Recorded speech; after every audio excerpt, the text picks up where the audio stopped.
ലോകമുറ്റുനോക്കിയ Trump Zelensky ഉച്ചകോടിയിൽ സമാധാന പ്രഖ്യാപനമുണ്ടായില്ല. വെടിനിർത്തൽ അടക്കമുള്ള കാര്യങ്ങളിലും ധാരണയായില്ല. അതേസമയം ചർച്ചകൾ ഫലപ്രദമായാണ് അവസാനിച്ചതെന്ന് ട്രംപ് പ്രതികരിച്ചു.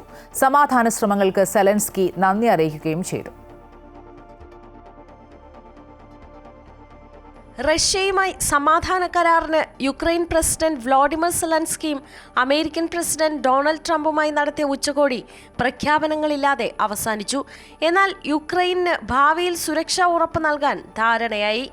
യൂറോപ്യൻ രാജ്യങ്ങളും അമേരിക്കയും ഇതിൽ പങ്കുവഹിക്കും. ചർച്ചയ്ക്കിടെ 40 മിനിറ്റോളം റഷ്യൻ പ്രസിഡന്റ് വ്ളാഡിമിർ പുടിനുമായി ഡൊണാൾഡ് ട്രംപ് ഫോണിൽ സംസാരിച്ചു.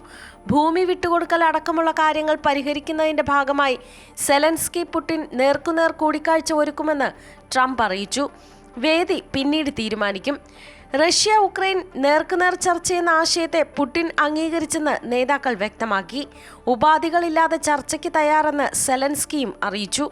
അതേസമയം സമാധാന ശ്രമങ്ങൾക്ക് സെലൻസ്കി നന്ദി അറിയിച്ചു. വെടിനിർത്തൽ അടക്കം ചർച്ച ചെയ്യുന്നതിനായി അമേരിക്ക, റഷ്യ, ഉക്രൈൻ ത്രികക്ഷി സമ്മേളനം നടത്തും. എന്നാൽ ആദ്യം വെടിനിർത്തൽ വേണമെന്ന് ജർമ്മനിയും ഫ്രാൻസും ചർച്ചയിൽ ആവശ്യപ്പെട്ടു.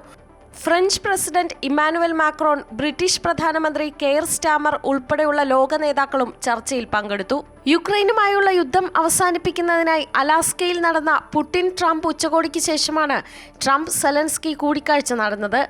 ഫെബ്രുവരിയിൽ നടന്ന സെലൻസ്കി ട്രംപ് കൂടിക്കാഴ്ച വാക്കുതർക്കത്തിൽ കലാശിച്ചിരുന്നു.